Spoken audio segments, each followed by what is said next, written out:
दोस्तों नमस्कार। आज हम कहानी के माध्यम से एक ऐसे शख्स का परिचय करवाते हैं जिन्होंने बचपन से लेकर और पूरे जीवन तक उन्होंने बहुत सारे ऐसे कार्य किए। कहानी है गुजरात के काठियावाड़ क्षेत्र में मैरवी एक सियासत थी। इसी सियासत में टंकारा एक छोटा सा गांव था। यहाँ श्री करसन जी लाल जी तिवारी प्रभावशाली, संपन्न और विद्वान थे। वे सियासत में कर कलेक्टर थे। उनकी पत्नी का नाम था यशोदा। इनके यहाँ एक बालक ने जन्म लिया।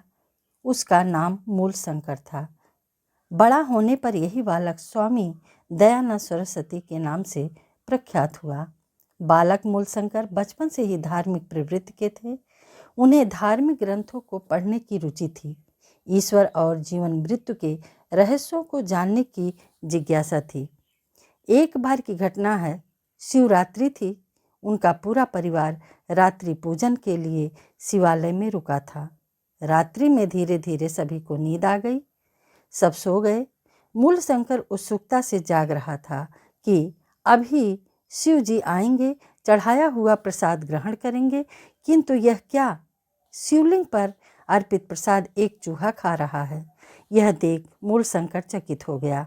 वह सोचने लगा, जो स्वयं अपने प्रसाद की रक्षा नहीं कर सकता, वह हमारी और मानवता की रक्षा क्या करेगा।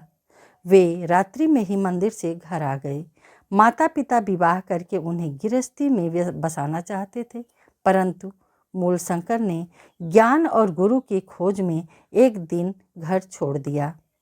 धार्मिक ग्रंथों का गट्ठर सिर पर रखे हुए गुरु की खोज में निकल पड़े। दक्षिण में नर्मदा तट पर पहुंच गए। वहां किसी ने बताया कि एक श्रेष्ठ गुरु स्वामी बिरजानंद दांडी हैं। वे मथुरा में यमुना तट पर रहते हैं। मूलशंकर मथुरा के लिए लौट पड़े। स्वामी बिरजानंद की कुटिया पर पहुंच गए। कुटिया का द्वार बंद था।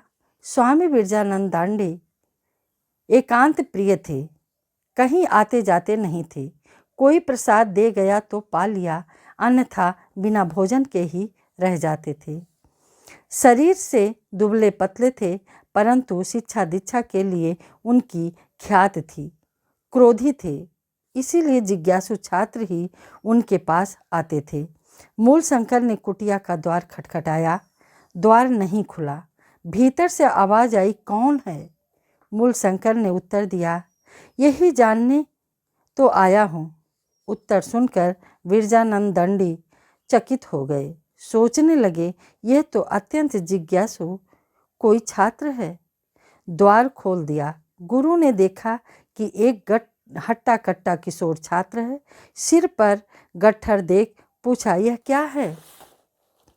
उस समय छापा खाना नहीं था। हस्तलिखित ग्रंथ थे जो मूल्यवान होते थे। मूलशंकर ने गर्व से उत्तर दिया, यह ज्ञान का भंडार है। यह उत्तर बिरजानंद दंडी को अच्छा नहीं लगा। उत्तर में अहंकार झलक रहा था। उत्तर सुनकर स्वामी बिरजानंद दंडी नाराज हो गए। बोले, फिर यहाँ क्यों आए हो?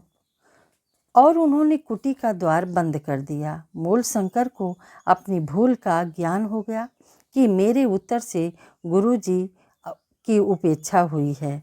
वे तुरंत लौट पड़े। ग्रंथों का बंडल जाकर यमुना नदी में विसर्जित कर दिया। लौटकर गुरुजी की कुटी के द्वार पर फिर आवाज़ दी। द्वार खुला। मूलशंकर ने गुरुजी के चरणों में सिर रख दिया। स्वामी बिरजानंद दंडी की शिक्षा दीक्षा में एक दिन वही मूलशंकर स्वामी दयानंद सरस्वती बन गए। स्वामी जी की प्रचंड राष्ट्रभक्त थे। पराधीन भारत में सबसे पहले यह कहने का साहस उन्होंने ही किया था कि भारत भारतवासियों का है। सन 1857 के प्रथम स्वतंत्रता संग्राम की योजना भी स्वामी जी के नेतृत्व में ही तैयार की गई थी। सन 1855 में हरिद्वार में कुंभ का मेला लगा था। उसमें शामिल होने के लिए स्वामी जी ने सुदूर आबू पर्वत के हरिद्वार तक पैदल यात्रा की थी। रास्ते में उन्होंने स्थान स्थान पर प्रवचन किए और देशवासियों से उनके मन की बात जानी। उन्होंने यह महसूस किया कि लोग अब अंग्रेज़ों के अत्याचारी शासन से तंग आ चुके हैं। वे देश की स्वतंत्रता के लिए आतुर हैं। स्वामी दयानंद सरस्वती ने हरिद्वार पहुंचकर वहां एक पहाड़ी के एकांत स्थान पर अपना डेरा जमाया। वहीं पर उन्होंने 5 ऐसे व्यक्तियों से भेंट की जो आगे चलकर सन 1857 की क्रांति के कर्णधार बने। ये व्यक्ति थे नाना साहब, अजमुल्ला खां, बाला साहब तात्या टोपे और आबू कुंवर सिंह। बातचीत काफ़ी लंबी चली और यहीं पर तय किया गया कि एक दिन संपूर्ण देश में एक साथ क्रांति का बिगुल बजाया जाए। देश की जनता एक भारतीय सैनिकों में इस क्रांति की आवाज़ को पहुंचाने के लिए रोटी व कमल की योजना भी यहीं पर तैयार की गई। स्वामी जी ने अपने कुछ विश्वस्त साधु सन्यासियों से संपर्क स्थापित किया और उनका गुप्त संगठन बनाया। इसका केंद्र दिल्ली में मेहरौली स्थित योगमाया मंदिर में बनाया गया। स्वामी जी के नेतृत्व में साधुओं ने क्रांतिकारियों के संदेश को एक स्थान से दूसरे स्थान पर पहुंचाया, उन्हें प्रोत्साहित किया और आवश्यकता पड़ने पर स्वयं भी हथियार उठाकर अंग्रेज़ों से संघर्ष किया। सन 1857 के युद्ध की संपूर्ण अवधि में राष्ट्रीय नेता स्वामी दयानंद सरस्वती जी निरंतर संपर्क में रहे।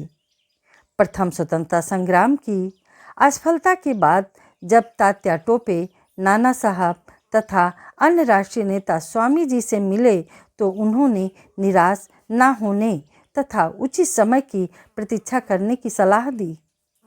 महर्षि दयानंद ने तत्कालीन समाज में फैली अनेक सामाजिक कुरीतियों, अंधविश्वासों और रूढ़ियों को दूर करने के लिए निडर होकर उन पर आक्रमण किया।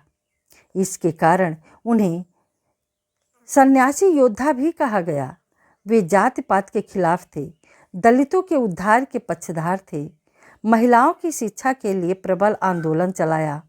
उन्होंने बाल विवाह तथा सती प्रथा का विरोध किया और विधवा विवाह का समर्थन किया। स्वामी दयानंद जी ने चैत्र शुक्ल प्रतिपदा संवत 1932 को मुंबई में आर्य समाज की स्थापना की।